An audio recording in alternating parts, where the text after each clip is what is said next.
The forms of communication we used to promote our film were a trailer, magazine and a poster. The film trailer was our main promotional tool, with the magazine and poster being the ancillary products. Our trailer challenged many original conventions by using freeze frames, time remapping, and by having the main characters as female gangsters.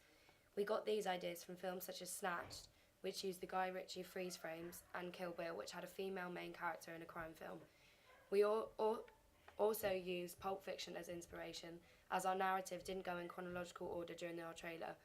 Our soundtrack changed to fit the speed of the clips, and we added in yellow and red text throughout the trailer in order to reveal parts of the story, much like they do in the Pulp Fiction trailer. Our trailer clearly demonstrates the film genre as British crime with postmodern elements.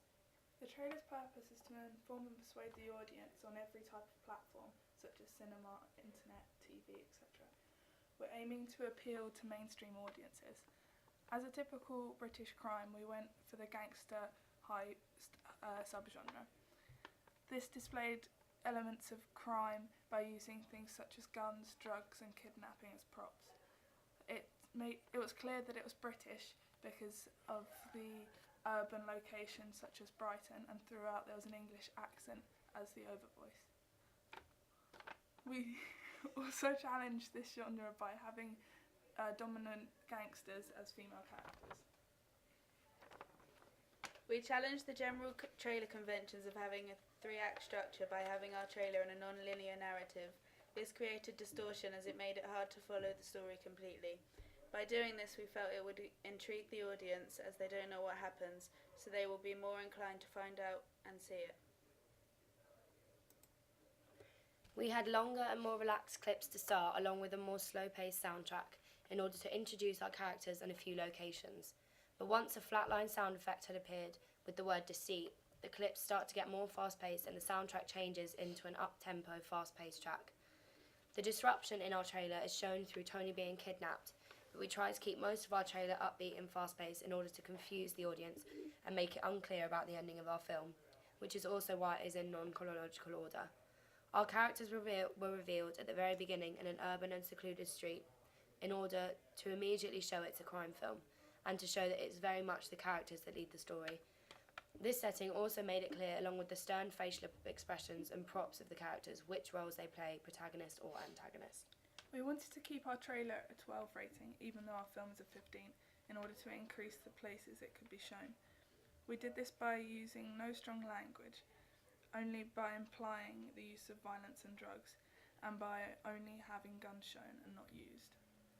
Our magazine stuck mainly to the basic conventions of a film magazine cover, as we felt this would attract more of a general film-loving audience. We only put the two girls in the front, though, in order to make it clear that our film does challenge conventions and is a bit about female domination. We used the posters in order to show off reviews, awards, characters and genre. We wanted to make the posters challenge more of the basic conventions than the magazine did, so that we could aim it to our actual target audience of young adults who like crime films. We chose to do 3 different posters so that people could link them together, see the characters more clearly and get a broader view of the genre by having 3 posters. By having 3 posters, it also means that fans could collect them all or just have one with their favourite character on. On one of our posters, we created a distorted effect by breaking up parts of his face and adding a smashed glass effect over the top. Other ways we challenged conventions in one of our posters was by having it landscape instead of portrait, and having the credit block to the left instead of in the middle. In every poster we also had guns pointing down at Tony's head, or just on the poster, in order to show it was a crime film.